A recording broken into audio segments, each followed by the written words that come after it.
예, 예, 교정직 경채를 시험을 앞두고 여러분들이 고민이 많으신 것 같아서 수년 동안 시행하지 않고 있다가 갑자기 교정직 경채를 하다 보니까 도대체 어디서 어떻게 시작을 해야 할지 너무 난감해하는 우리 수험생들이 많아서 제가 오늘은 이 부분 조금 의문을 좀 풀어드리도록 하겠습니다. 지금 이 촬영하는 곳이 이제 작은 공간이다 보니까 여기다 뭐 이렇게 조명시설 다 하지 못했어요. 그래서 제가 얼굴이 다소 어두워 보여도 이해를 하고 봐주십시오. 제가 뭐 이 촬영을 위해서 오늘 머리도 헤어스타일도 다시 하고 이렇게 왔습니다. 먼저 출제 경향하고요. 몇 가지 좀 짚어드릴게요. 그동안 이제 충분히 공부해 오셨고, 사실 이번에 경채는 그래도 미리 예보까지 해가면서 여러분들에게 공부할 수 있는 시간을 주었다고 생각하고 있습니다. 그래서 이것이 수험생들 입장에서는 도움이 될까? 아니면 지나치게 또 교정본부에서 기대를 하고 있지는 않을까? 이런 생각을 하게 됩니다. 양측면이 있어요. 자, 출제 수준은 우선 가늠하기가 어렵다. 우선 말씀드립니다.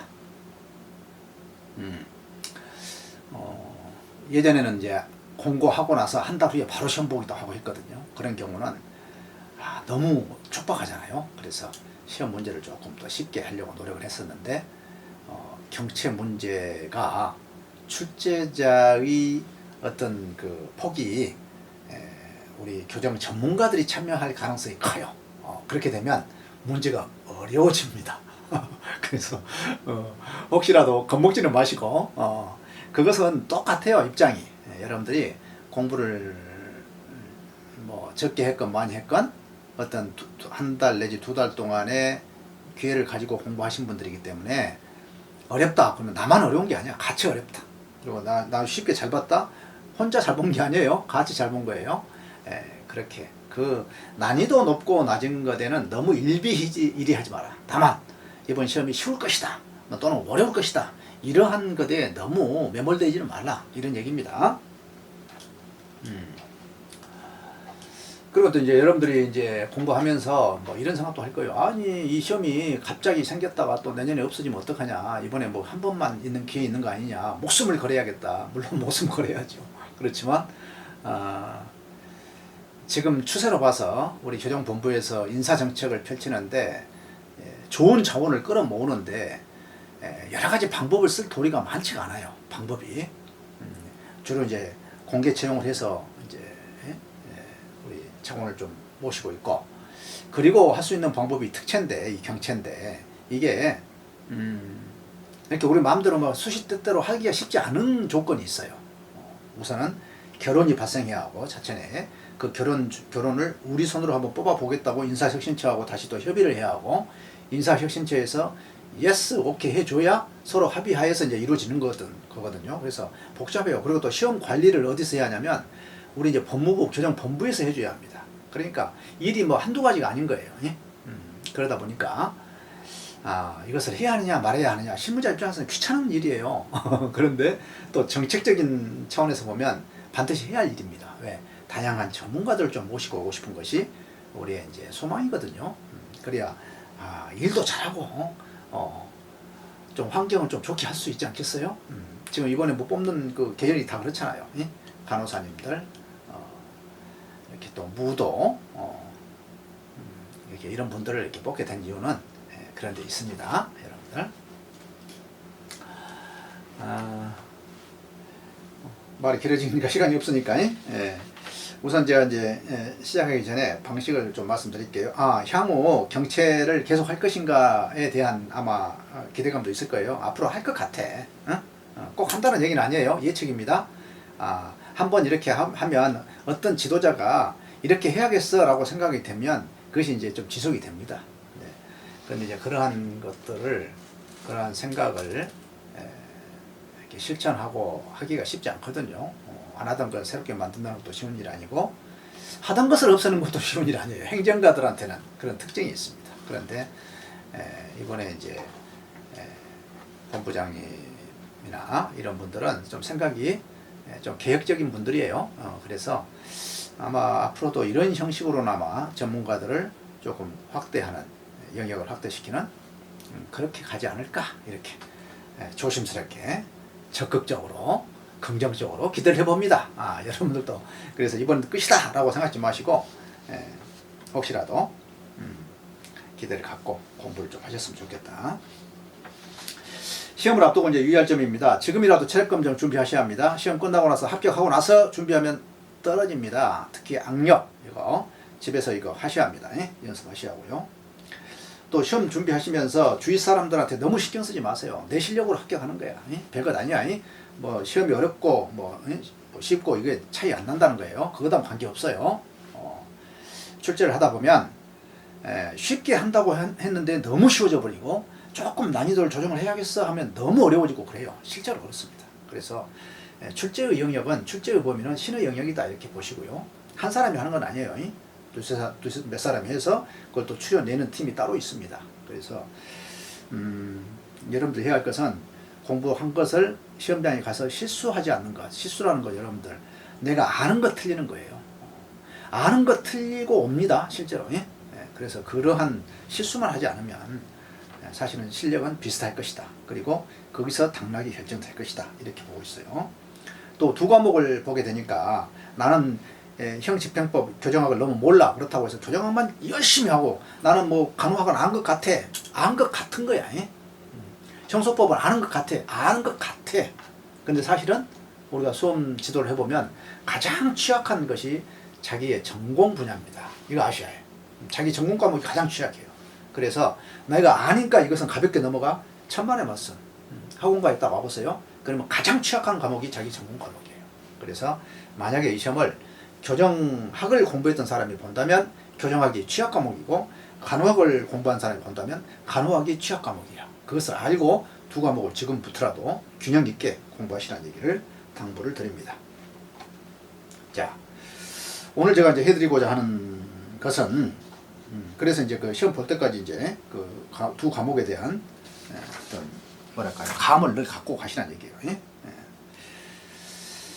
자, 뭔 얘기를 좀 할 얘기가 많았는데 다 드리기는 그렇고요. 자, 우선 이제 시험 문제가 나올 때 여러분들이 문제가 쉽게 나오면 다행이지만 너무 쉽게 나와도 여러분들이 이제 사실 당황하더라고요. 공부를 열심히 했는데 가서 보니까 무슨 뭐 단답형이야, 눈에 확 다 들어와.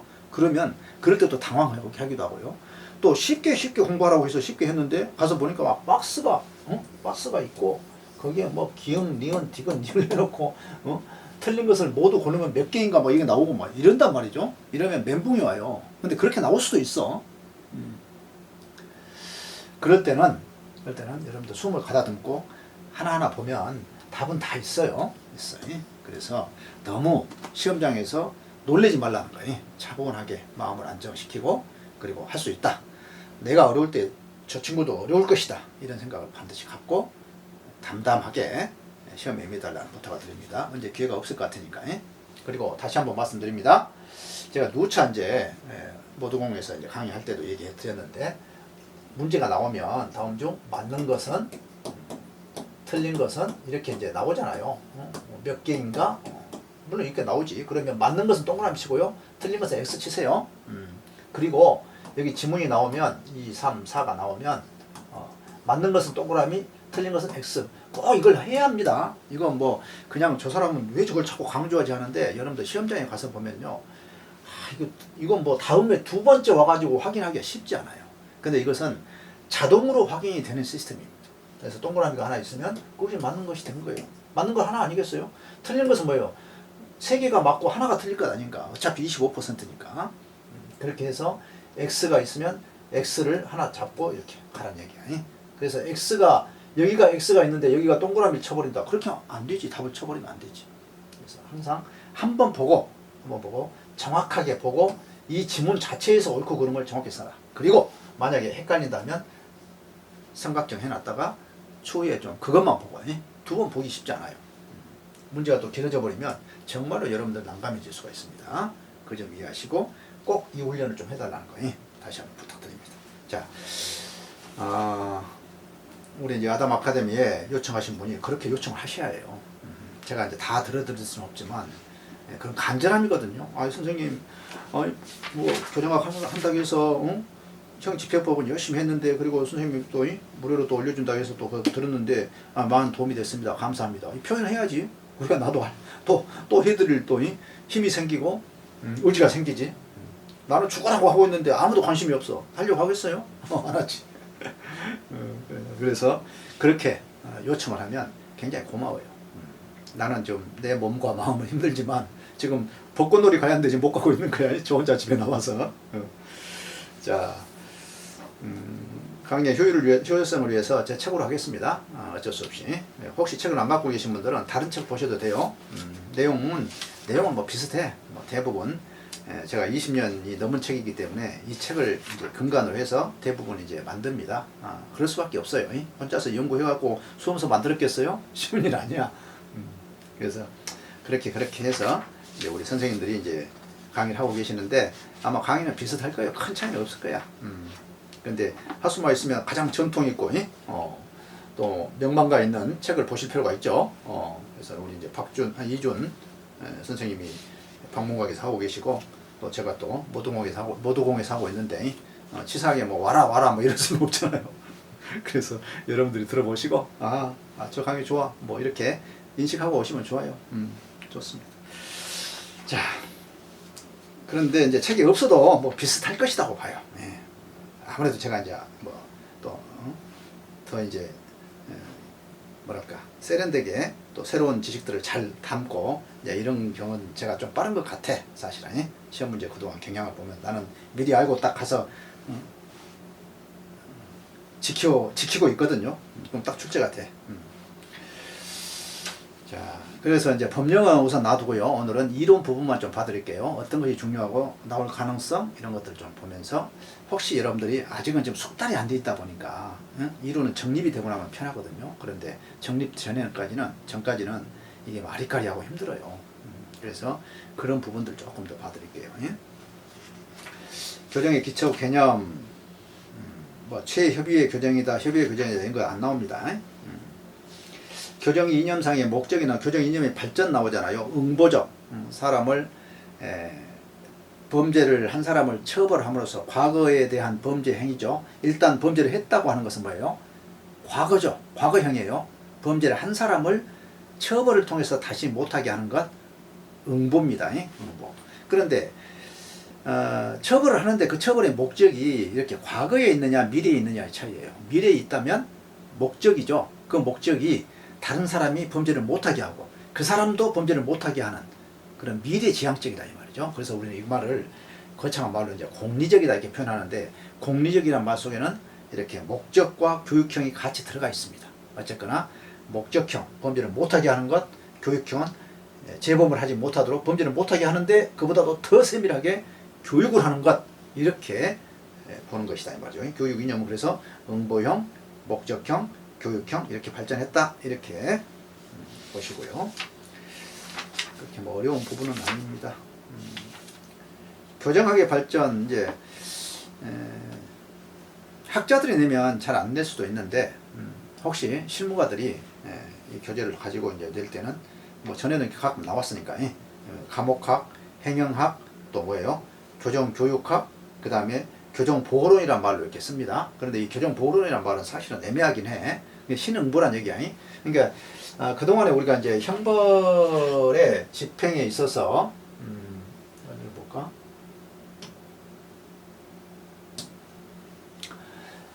위하라는 개념이 있었고요. 위하. 겁을 준다는 얘기죠.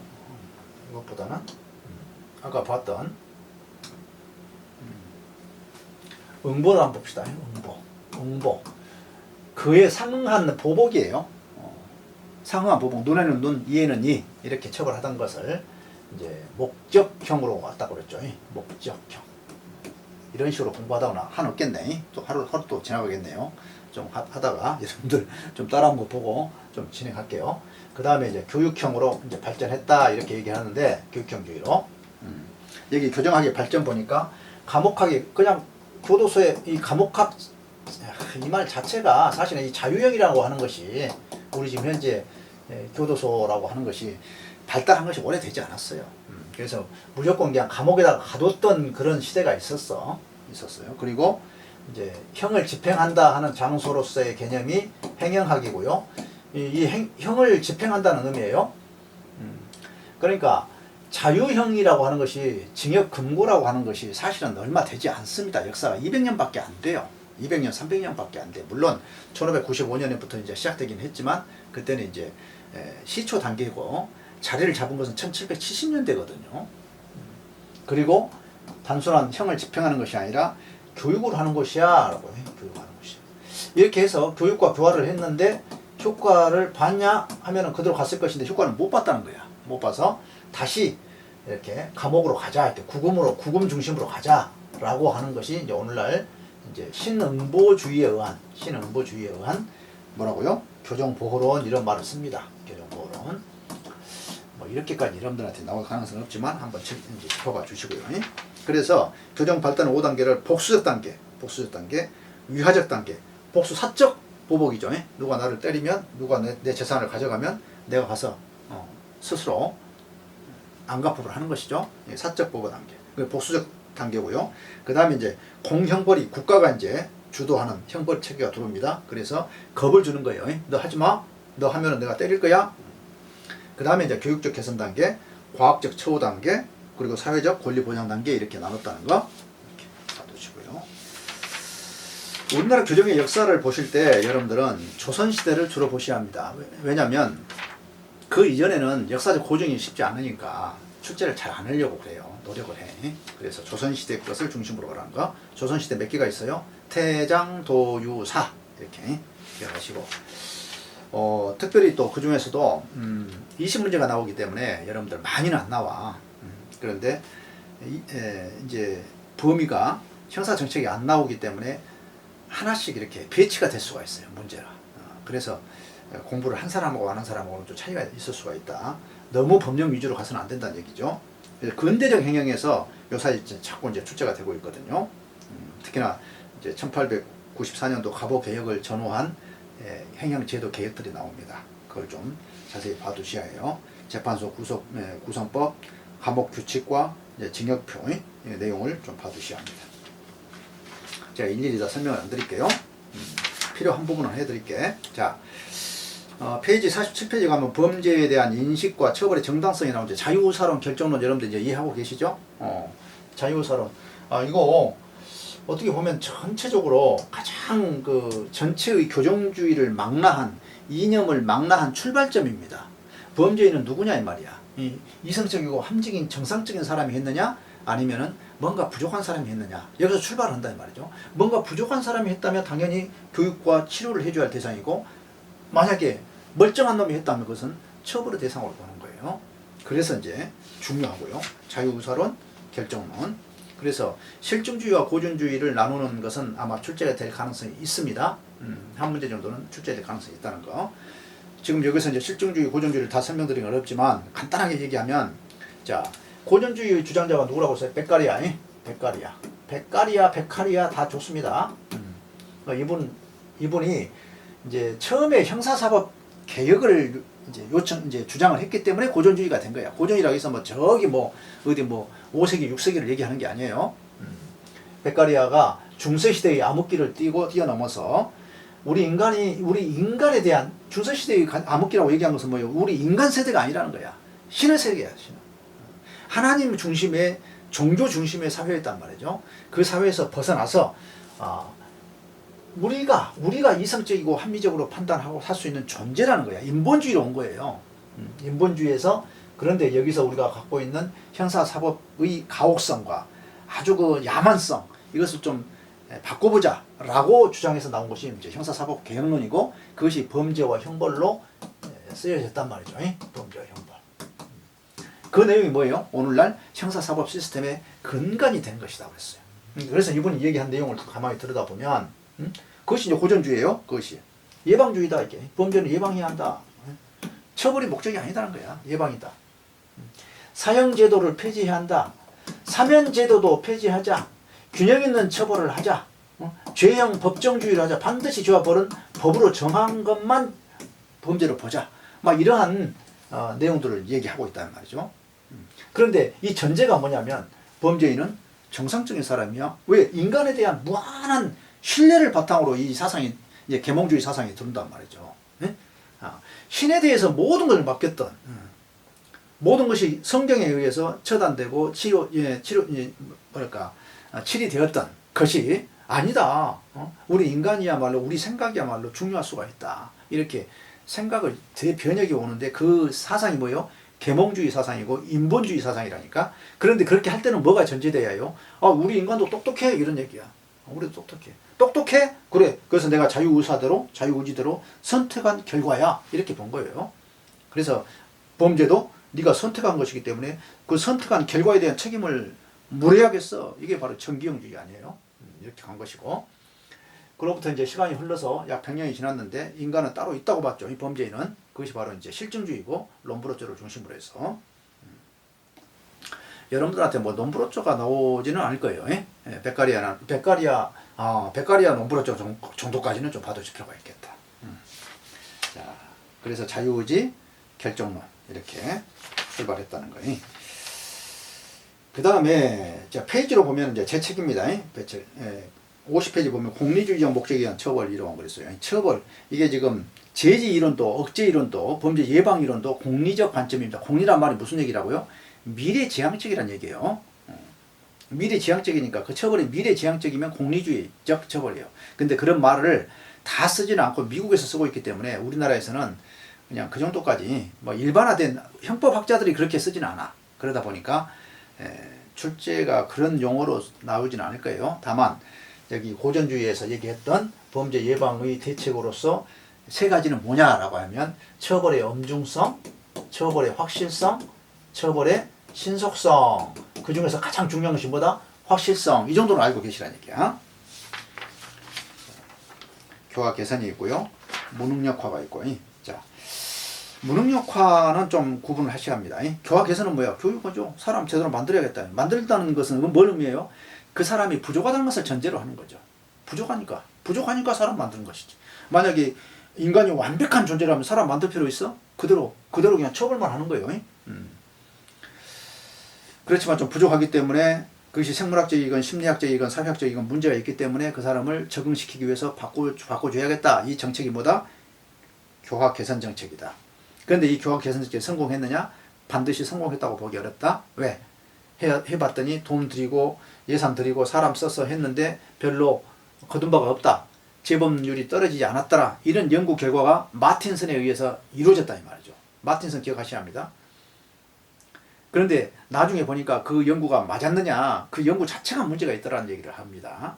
어쨌건 교화 개선은 그래요. 그런데 이것이 일단은 야 그거 문제 있어 의문이 없어라고 얘기하니까 누가 안 그래요? 나머지 이제 이런 정책을 비판했던 사람들은 와 그렇지 처벌이 우선이야. 진짜는 처벌해야지 그거 필요 없어.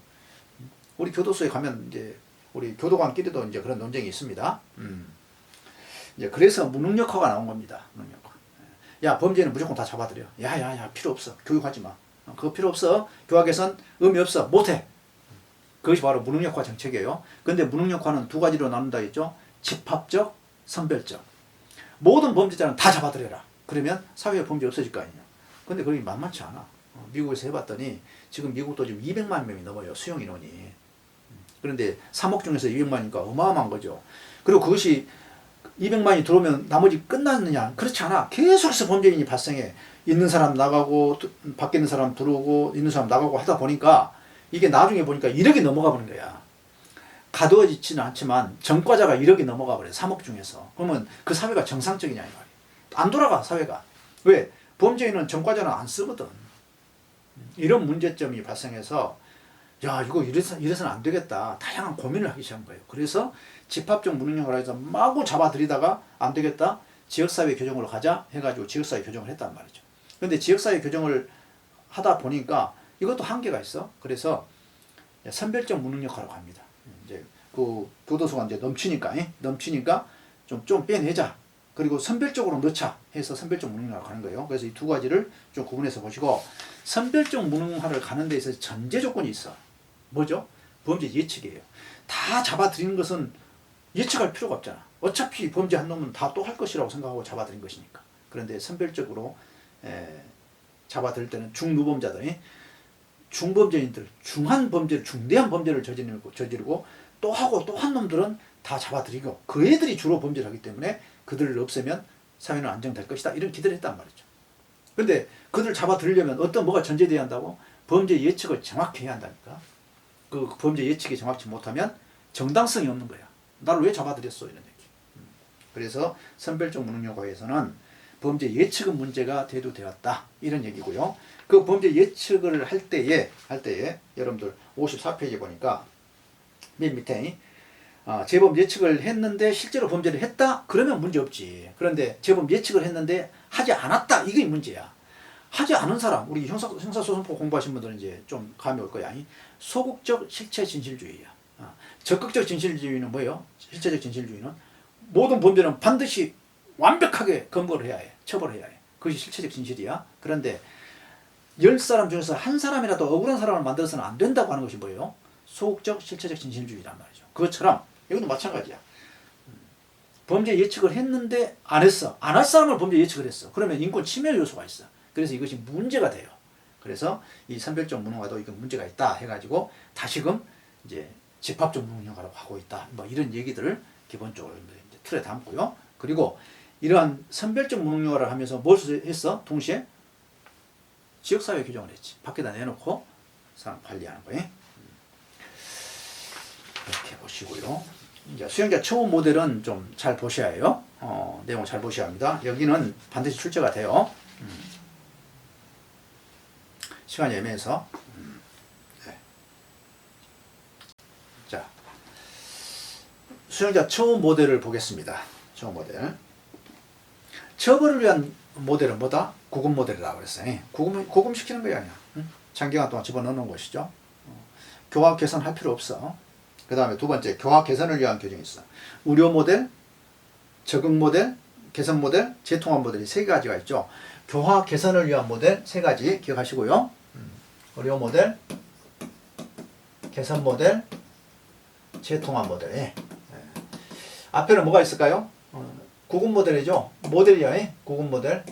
모델이라는 것은 지향하는 바예요. 이념은 범죄인은 정상적인 놈이 합리적 의사결정에 의해서 자기 이익을 위해서 범죄를 했다고 보는 것이 고전주의 사상이라고 그랬어. 그러니까 그 사람들은 그냥 구금해야 해. 처벌이 구금이야. 이걸로 그냥 갚아. 네가 잘못한 것만큼 도의적 책임만큼 여기서 고통 좀 맛봐라 라고 해서 잡아들이는 거야.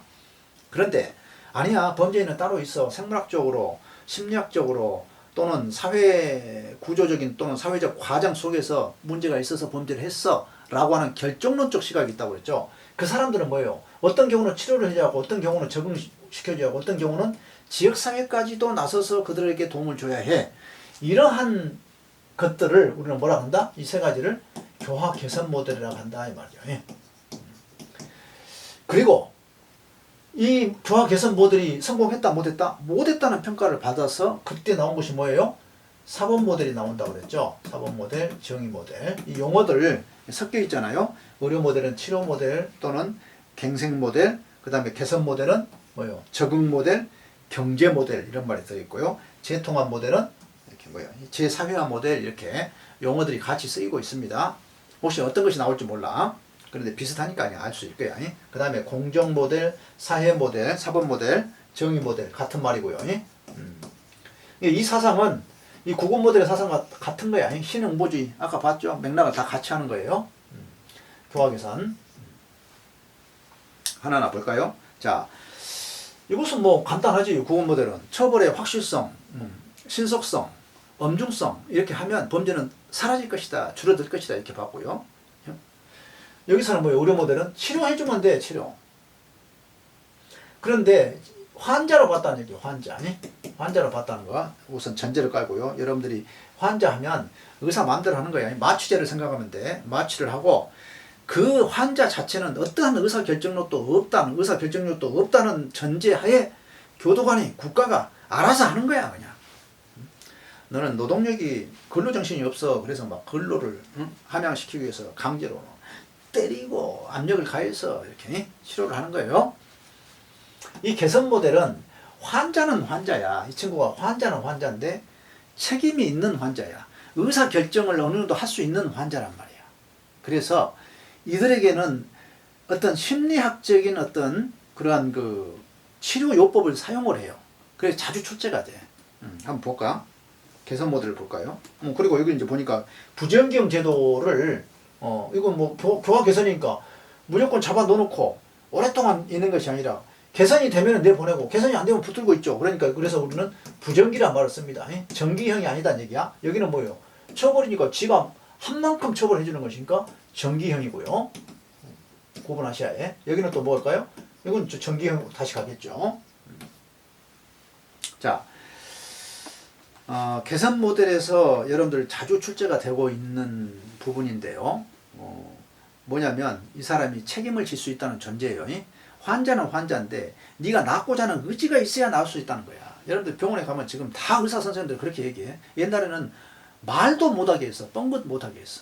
네가 뭔데? 환자 주제에 내가 알아서, 내가 선생인데, 내가 전문가인데, 내가 알아서 할 거야? 이랬단 말이에요. 그것이 바로 의료 모델이에요. 그런데 지금은 어때요? 선생님이 중요합니다. 선생님의 의지가 중요, 살려고 하는 의지가 중요합니다. 치료를 하겠다고 하는 그러한 희망을 갖는 것이 중요합니다. 이렇게 얘기한단 말이야. 이게 뭐예요? 이 개선 모델이에요. 적응 모델이야. 그래서 책임 있는 사람을 어떤 치료 대상이긴 하지만 그 사람 또한 책임이 있다. 이런 얘기예요. 그래서 책임을 질 수 있는 법을 준수할 수 있는 의사 결정을 할 수 있다라고 하는 그 전제, 이게 매우 중요합니다. 그리고 여기서 주로 쓰는 기법들이 있어요. 심리 상담요법이야, 이게. 여러분들 뭐 교류 분석이 나오고요. 뒤에 보시면 어디가 나오나? 맨 밑에 쪽에 최후 기법으로 현실요법, 교류 분석, 집단지도 상호작용, 환경요법, 요법 처우 공동체, 행동수정 다 있죠. 이게 전부 다 뭐예요? 이게 전부 다 지금 심리치료예요. 그래서 교도소 안에서 데리고 교육하고자 하는 심리치료를 하고자 한다고 할 때에 가장 적합한 모델은 무엇이냐라고 했을 때는 개선 모델에 해당합니다. 자, 재통합 모델은 뭐라고요? 이 수용자가 문제야. 범죄인은 범죄인이 문제지, 당연히. 그런데 그 범죄를 하기까지 사회도 문제였다는 것이지. 그래서 너도 문제지만 우리도 문제야. 그래서 우리 함께 서로 바꿔보자라고 하는 것이 수용자뿐만 아니라 지역사회까지도 함께 책임감을 갖고 그들을 다시 한번 받아들이는, 품 안으로 받아들이는, 이것을 바로 우리는 재통합 모델 이렇게 얘기합니다. 이렇게 어렵지는 않으니까 그렇게 정리하시고요. 여러분들이 아마 시험 문제 출제된다면 개선 모델, 적응 모델에서 책임 있는 존재냐 아니냐 이 부분인, 그 다음에 현실 요법이 무엇이냐, 교류 분석이 무엇이냐, 제가 이 부분은 이제 설명을 많이 했기 때문에 뭐 그렇게까지 깊숙이 나올 가능성은 많지는 않지만 개선 모델에서 그래도 상담을 하면, 상담 심리치료를 하면 사람이 바뀔 수 있다는 전제를 갖고 있구나, 이 정도로 기억을 하고 계세요. 사법 정의를 위한 모델도 자주 나옵니다. 이건 뭐 논리 자체가 간단하니까 좀 여러분들 읽어보시고요. 이제 중요한 것은 조금 넘겨보시면 67페이지에 회복주의란 말이 나와요. 회복주의. 어른은 다 보셨을 거예요. 회복주의 정의 개념. 이게 아주 중요해요. 뭐라고 써서 원상 회복주의, 보상주의, 회복주의라고 불린다 그랬어. 여기서 이제 회복이란 말의 이제 의미가 뭐냐면, 여기는 전부 다 뭐예요, 이게? 형사사법기관에서 처벌하는 거야. 처벌하거나 치료하거나 이렇게 교도소에 집어 넣어놓고 처리하는 거예요. 그런데 이게 정의를 실현하는 것이냐 이런 얘기야. 이 정의가 뭐냐 도대체?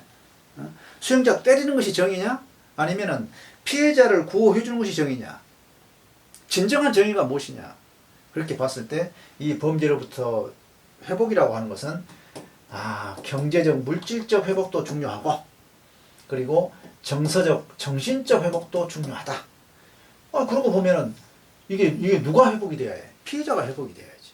그러면 여기서 뭐예요? 재통합 모델에서는 지역사회도 피해를 봤다고 얘기하네. 그렇기 때문에 지역사회뿐만 아니라 피해자뿐만 아니라 그 가족들까지 다 함께 어우러져서 이 가해자와 함께 화해하고 용서하는 그런 절차를 통해서 이 문제를, 형벌의 문제를 해결하자라고 하는 것이 원상회복주의라고 했어요. 그런데 이러한 원상회복주의를 어떤 이론에서 뒷받침해주고 있느냐라는 이제 이론이 있어. 그걸 우리는 뭐라고 그래요? 재통합 수치심 이론이라고 그래. 재통합 수치심 이론. 이름까지 암기하셔요. 브레이스 웨이트라는 사람이 재통합적 수치 이론이라고 말을 썼어. 그런데 이 말은 재통합적 수치심 부여 이론이라고도 하고요. 뒤에다가 제가 아예 그냥 박스를 해갖고 올려놨죠. 69페이지에. 워낙에 중요하기 때문에 해놓은 거야. 아직까지 이렇게 깊숙이 출제가 되지 않았어. 그러다가 작년에 출제가 딱 됐어요. 근데 여러분들한테 나올 가능성이 있어. 벌써 6년, 7년 전에 특채시험에 유사한 문제가 나왔어. 원상 회복적 기출문제. 이제 기출문제 제가 지금 다 써놨잖아요. 이거 꼭 보셔야 해요. 자, 그 중에 이 패러다임이 다르다는 것은 여러분들이 기본적으로 알 것이라는 전제하에 주의하실 거. 그러면 이게 이제 방법이 뭐냐라고 봤을 때, 수용자가 범죄인이 있으면 범죄인을 가운데다 놓고요. 자, 가해자죠. 범죄인, 가해자를 놓고 주위에 삥 둘러서는 거예요. 누가? 피해자도 있고, 피해자 가족도 있고, 가해자 가족도 있고, 또 지역사회 어르신들도 있고, 이렇게 해서 한마디로 공동체가 이렇게 다 모이는 거야.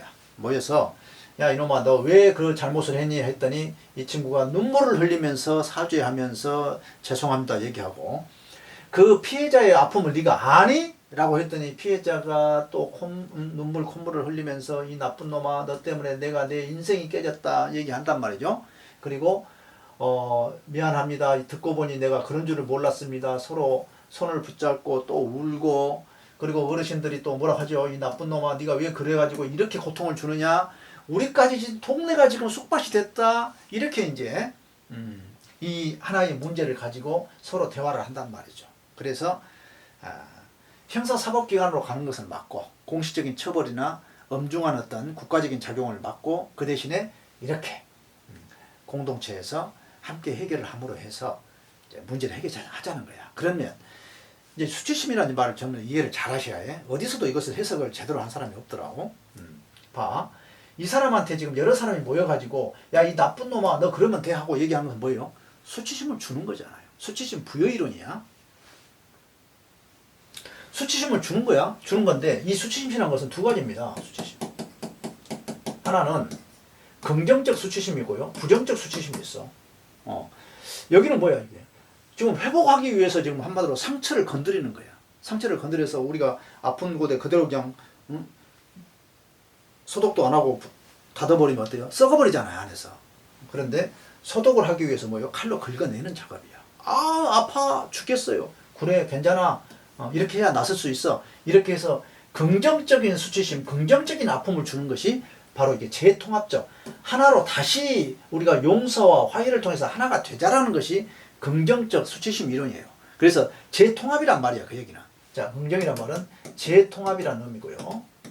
부정적인 수치심은 뭐냐면, 우리 낙인이론 여러분들 배웠을 거예요. 이 낙인이론 반드시 나와. 왜? 형사, 국가 형벌권에 대한 반대 개념이니까 나오지. 낙인을 찍게 되면 국가가, 형사사법기관이 징역 1년 딱 때리고 나면 이 친구가 뭐가 돼? 완전히 낙인이 돼가지고 밖에 나오면 전과자가 돼가지고 지위가 박탈돼가지고 그 다음부터는 그냥 범죄인이 돼버리는 거야. 정상적으로 살아갈 수가 없어. 다른 사람 만날 수도 없고, 차별적인 기회라고 그래. 차별적인 접촉이 발생해. 그리고 그뿐만 아니라 자기 스스로가 나는 쓰레기다라고 생각해버린다니까. 그래서 저건 아예 하려고 하지 않고 그냥 범죄인으로 살아가기로 작정을 해버려요. 이것이 뭐예요? 부정적인 수치심이라고 보는 거예요. 이 수치심은 두 가지예요. 이 부정적 수치심을 우리는 뭐라고 하냐? 거부적 수치심이다. 사회로부터 거부당해. 거부적 수치심이고, 사회가 해체되는, 사회로부터 멀어져가는 해체적 수치심이라는 말을 쓴단 말이에요. 반대로 여기는 뭐예요? 재통합적 수치심이라는 말을 써.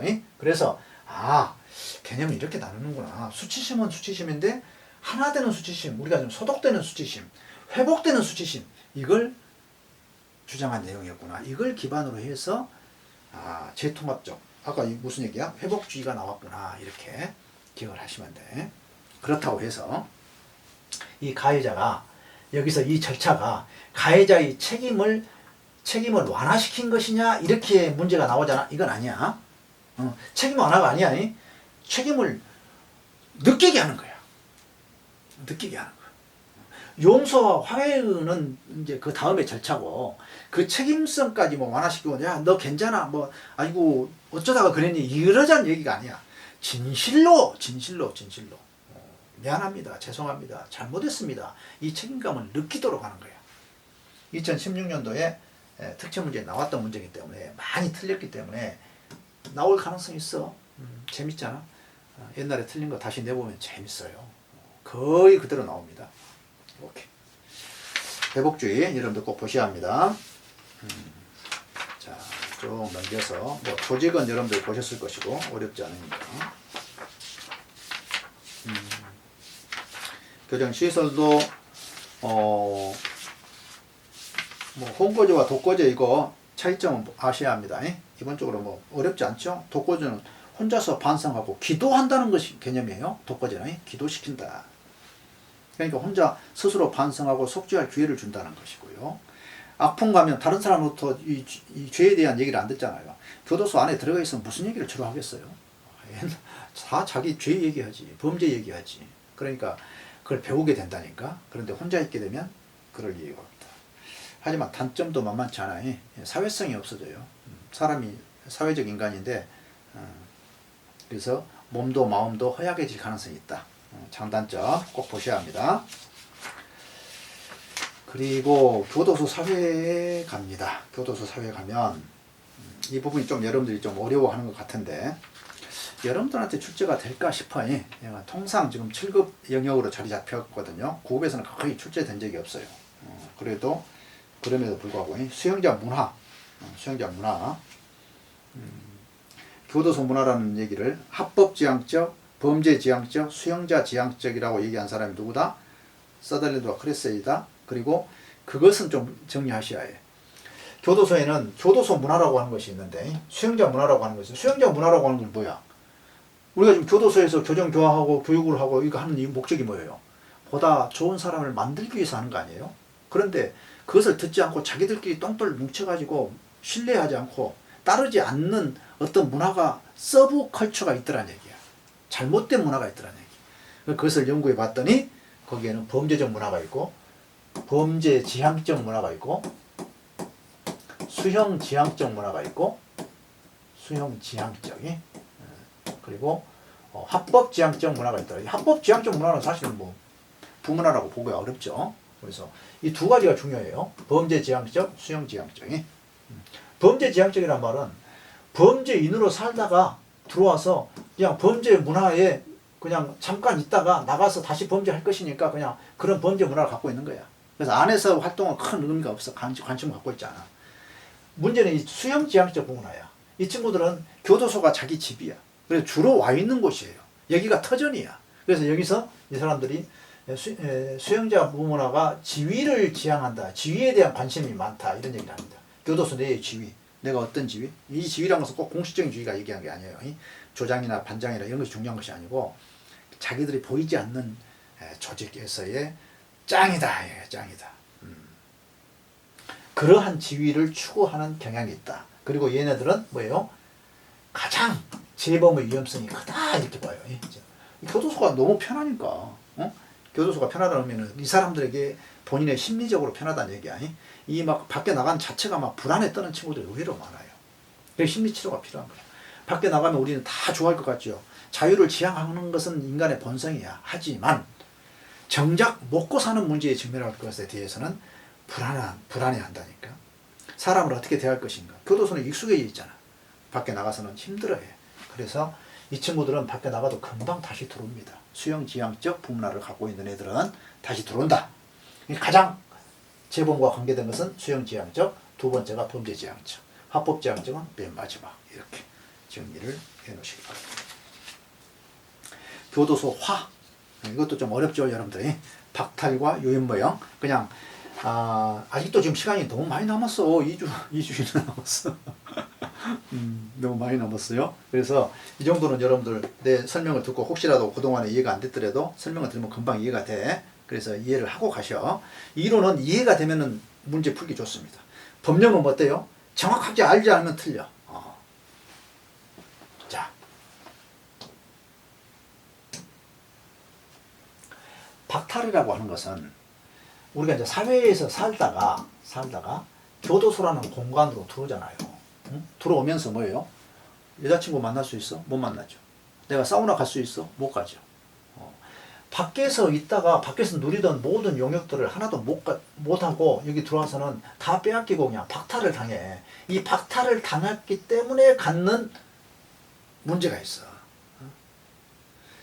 그래서 이 친구들은 이 박탈로 인해서 부문화가 형성된다고 봐요. 교도소화가 된다고 봐.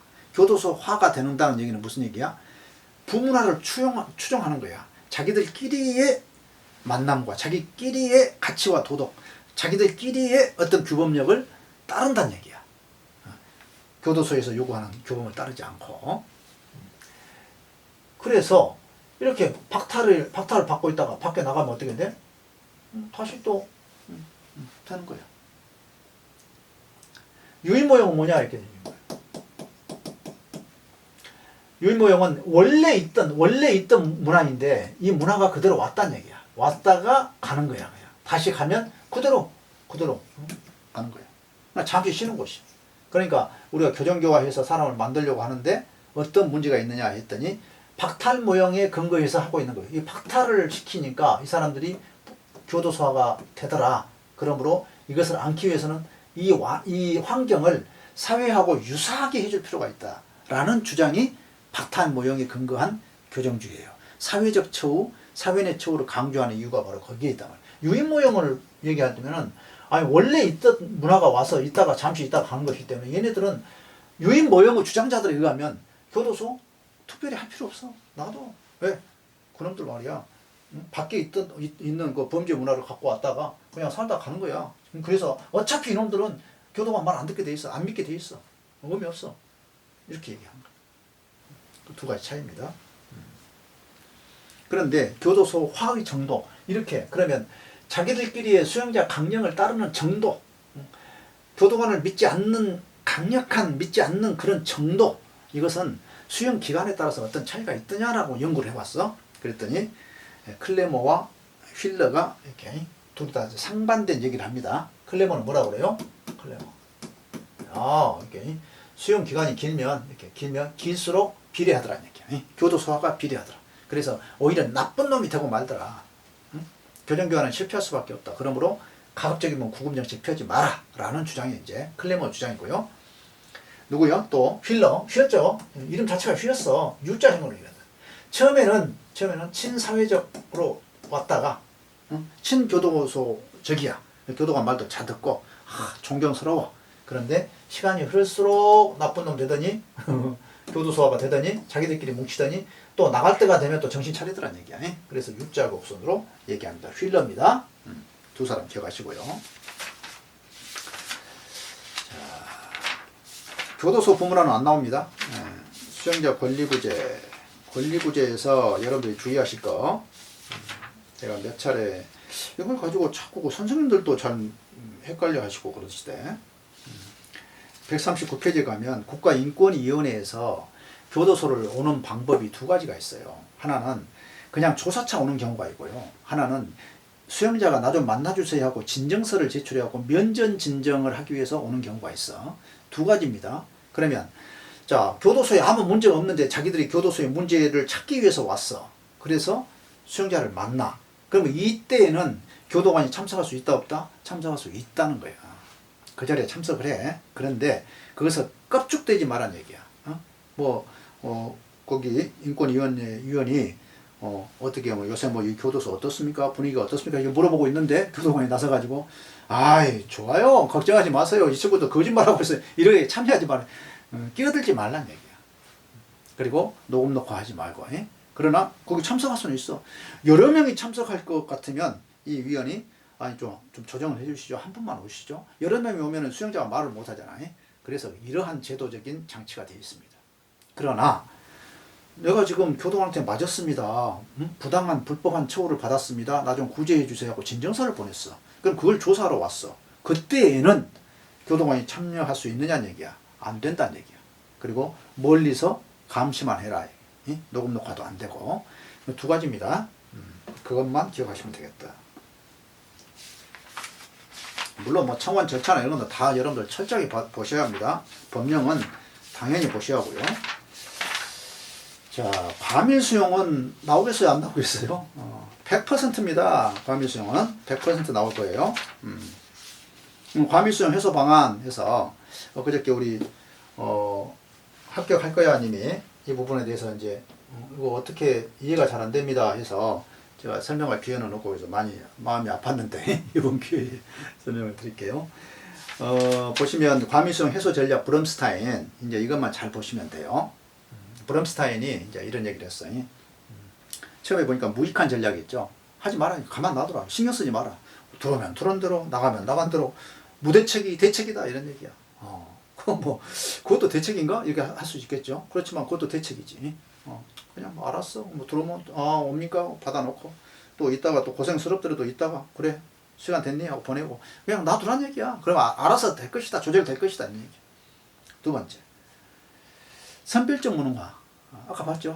선별적으로만 잡아들인 게 중무범자들, 사회에 해악이 큰 친구들, 또 자꾸 재범, 3범 한 애들만 잡아놓으면 교도소 통통 빌 것 아니냐 이런 얘기예요. 조절이 될 것이다.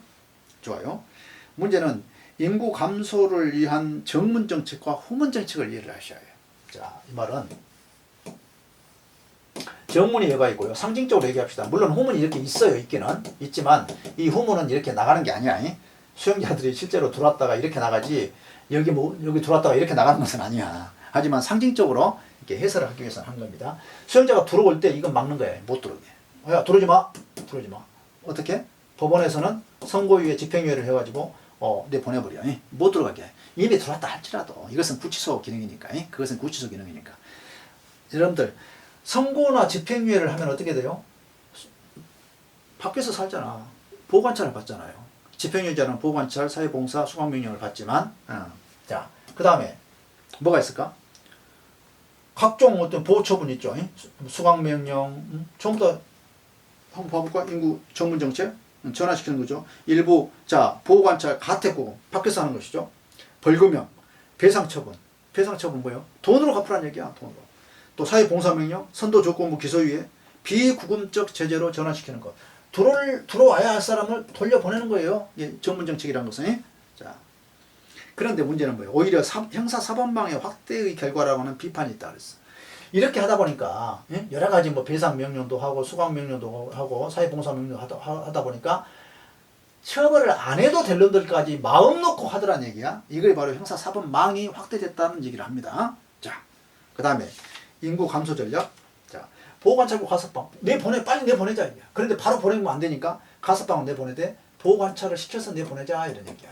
보호관찰부 가석방. 그 다음에 선시제도 우리는 시행하고 있지 않지만 본인이 열심히 하면 법률적으로 형기가 단축돼가지고 형기 기간을 단축시켜서 빨리 내보내는 제도가 있단 말이야. 미국에서 하고 있고 우리나라는 언제 했다? 1962년에 했다는 거야. 1950년도에 그러니까 미군정기에 했다는 거야. 48년 그때 3년 동안 했어요. 그러니까 했었다 지금은 안 한다. 이렇게 기억하고 계셔야 해. 선시제도 이렇게 보호관찰부 가석방 뭐가 있어요? 선시제도 등을 통해서 빨리 내보내는 전략 이것이 바로 후문정책이다 이 말이에요. 이렇게 기억하시오. 그러면 이 둘 중에서 정문정책과 후문정책을 동시에 쓸 수 있는 것은 뭐다? 보호관찰. 이렇게 나와 이렇게.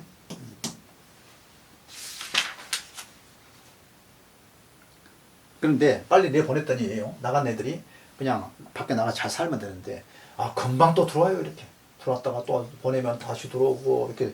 이것은 뭐라고 그래? 회전식 교도소문 증후군이다 이렇게 비판을 합니다. 그 다음에 이제 사법 절차와 과정을 개선한다 이 말은 무슨 얘기냐면 교도소를 누가 관리해? 교도소장이 관리하죠. 그러면 교도소에서 아무리 수용 밀도를 조절하려고 해도 할 수 있어요? 주체적으로? 못해. 그래서 법원이나 검찰이나 경찰에서 집어넣기 위해서는 구속하기 위해서는 체포하기 위해서는 뭘 해라? 교도소장한테 허가를 받으라는 얘기야. 이 절차를 만든다는 얘기는 교도소장한테 전화해가지고 방이 있는지 확인하고 구속영장, 수용영장을 만들라는 얘기야. 집행하라는 얘기야. 그런 의미입니다. 자, 형을 선고 시 수용 능력을 고려해서 과밀 경우에 석방 허용 정책을 펼치고 검찰의 기소나 법원의 양형 결정에 수용 능력과 현황에 관한 자료의 참고를 통해서 과밀성 해소 전략이다 그랬어. 그래서 이걸 뭐라고 그래 우리는 교정의 주체성. 교도소장이 내가 알아서 할게 이런 얘기야. 오지 마, 안 돼. 주관성, 능동성을 제고할 필요성이 있다. 오케이.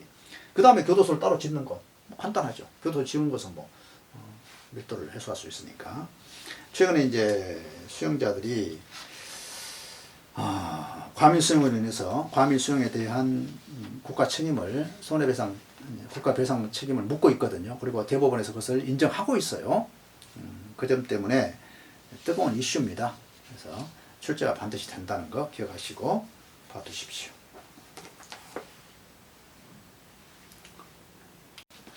네, 그리고 이제 이론으로 얘기하자면 거의 다 봤죠?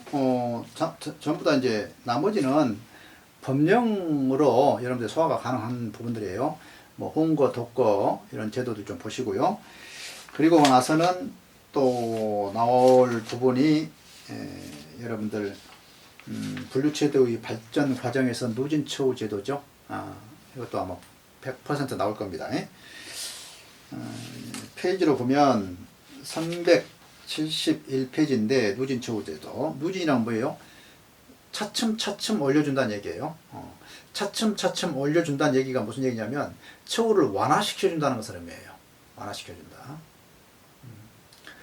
우리 이제 징역표라는 것을 이제 우리 조선시대, 갑오개혁 때 징역표가 생겼잖아요. 거기에 이제 5단계 누진처우를 하거든요. 근데 웃기는 것이 지금 우리가 상상하는 그런 누진처우가 아니야. 그때는 사람이 잡혀 들어오면 양 손과 발에 무거운 쇳덩어리를 갖다가 채우는 것이 이제 시작이에요. 그리고 하나씩 이제 해체시켜주는 거, 해제시켜주는 거, 이게 이제 완화처우 단계입니다. 그때는 뭐 작업이라는 개념이 없었던 것 같아요. 물론 이제 필요하면 작업을 시켰겠지만. 그래서 이제 누진처우 제도는 잉글랜드제, 처음에 이제 뭐에서 시작했다? 고사제에서 시작했다는 거예요. 그냥 평가했단 말이죠. 그런데 교도관이 자기가, 그러니까 교도관이 주관적 판단이 이제 이루어지기 때문에 수용자들이 뭐예요? 아니 뭐 당신 마음대로 점수 주냐? 기분 나면 주고 안 나면 안 주냐? 이렇게 됐단 말이지. 그래서 그것에다가 이렇게 점수화를 시킨 것이 바로 이제 점수법입니다. 그래서 누진처우 제도는 단순히 자동으로 꺼져가지고요. 누진처우 제도는 단순히 점수제만 있는 것이 아니고요. 고사제라고 하죠. 고사제에서 점수제로 발전했고 점수제에는 잉글랜드제, 아일랜드제, 엘마이라제로 발전했다. 이거 반드시 기억하셔야 하고 그 내용도 여러분들 체크해 놓으셔야 합니다. 특별히 잉글랜드제는 뭐예요? 소득 점수를 일일 계산했다는 거예요. 아일랜드는 일일이 아닌 월 단위로 계산한다는 거. 이런 것들도 여러분들이 공부하실 때 기억을 좀 돕기 위해서 제가 말씀드렸는데 잉글랜드제, 아일랜드제, 아이라는 것은 뭐예요? 일 단위가 아니라는 거야. 그래서 월 단위라는 거예요. 그리고 이때 여기서는 가장 중요한 것이 뭐예요? 엄정 독거를 하고 엄정 독거, 그 다음에 강제 노동을 시키고 노역을 시키고 그 다음에 중간 교도소를 만들었다는 거예요. 중간 교도소를 만들고 나서 가석방을 시켰어요. 왜냐하면 그 지역에 호주에서 이 유형으로 온 영국에서 이렇게 범죄인들이 왔다가 적당히 뭐 적절할 때 내보내버리니까 이 사회 문제가 된 거예요. 그래서 뭐 하고 있냐. 그래서 이제 중간 교도소를 이제 만든 겁니다. 그렇게 보시고요. 엘마이라 제도 중요하죠. 부정경 제도로 갖고 왔다는 거예요. 그래서 이 세 가지는 정확하게 좀 봐두셔야 합니다. 시험 문제 나옵니다. 어렵게 나오면 엘마이라 제에서 나올 것이고 쉽게 나오면 이 수준에서 나올 것이고요. 소득 점수 월 단위냐 일 단위냐, 중간 교도소가 있느냐 없느냐, 여기에서 정리가 될 겁니다. 엘마이라제의 대상이 누구냐는 거예요. 초범자라는 거예요. 재범자 아닙니다. 초범자. 1, 2, 3급으로 나눴고 처음에 2급으로 편입시켜가지고 위로 보내거나 밑으로 내렸다. 중요합니다. 그리고는 뭐 이론이 없지 않나 싶은데요. 여러분들 이제 작업에 가면 직영작업과 위탁작업과 도급작업과 노무작업이 있죠. 그 장단점 꼭 보셔야 합니다. 직업훈련에 용이하다, 그 차이점들이. 제가 이제 법령은 아예 그냥 말씀 안 드릴게요. 그래서 그 부분은 꼭 정리를 하셔야 합니다. 작업임금제에 관한 것도 여러분들 이제 기억하시죠? 우리나라는 작업임금제도 아니다? 아니다. 작업장려금제다, 상여금제도다. 돈을 주는 것은 뭐다? 은혜적 급부로 주는 것이지 노동의 대가로 주는 것은 아니다. 그러나 우리 교도작업 중에서 노동의 대가로 주는 것이 있죠. 개인작업이. 개인작업은 본인이 하는 거야. 본인 작업이에요. 국고 수입이 아니야. 그래서 특별하게 예외가 있다는 거 기억하시고요. 최근에 이제 개정된 것 위로금과 조의금. 위로금은 석방할 때가 아니라 사유가 발생하면 바로 줄 수 있도록 해놨어요. 이제 바뀌었습니다. 좋아요. 그러면 이론이 그렇게 많지 않네요. 이론 많지 않아. 그리고 이제 혹시 뭐 그렇게 넘어가지는 않겠지만 우리 이제 형사정책론에서 형벌론은 어쩔 수 없이 우리 교정하고 관계가 있으니까 그것 좀 봐주시고 그리고 사회 내처우라고 할 수 있는 보호관찰 있죠. 사회 내처우의 장단점 보호관찰 내용까지 다 볼 필요는 없어요. 장점, 단점 이 정도만 알아두시면 이런 쪽은 그렇게 뭐 여러분들이 크게 부담을 갖지 않으셔도 되겠네요. 다시 말씀드리지만 너무 긴장하시면 안 돼. 시험도 보기 전에 그냥 먼저 쓰러진 사람들이 너무 많아. 심리적으로 져버리는 분들이 많습니다. 그럴 필요 없어요. 다 똑같다. 나보다 더 잘난 사람 누가 있냐 이런 생각을 가져야 기본적으로. 네 입에서 말한 대로 이루어질 것이다. 그걸 가져야 합니다. 이것은 하나님의 말씀이야. 하나님께서 그렇게 말씀하셨어. 네 입에서 얘기한 대로 이루어질 것이다. 여러분들 마음속에 합격의 강한 소망을 갖고 담대하게 시험을 보시기 바랍니다. 다 똑같습니다. 그리고 혹시 올해 안 된다고 해서 좌절하지 마시고 아마 있지 않겠나, 앞으로 이런 방향으로 이렇게 운영하지 않겠나 이렇게 기대를 하게 됩니다. 그리고 이제 뭐 그 정도 합시다. 제가 뭐 다른 얘기들을 많이 하면 여러분도 헷갈릴 수가 있으니까 그렇게 봅시다. 고생하셨습니다. 여러분들 꼭 승리하고 돌아오시기 바랍니다. 고맙습니다.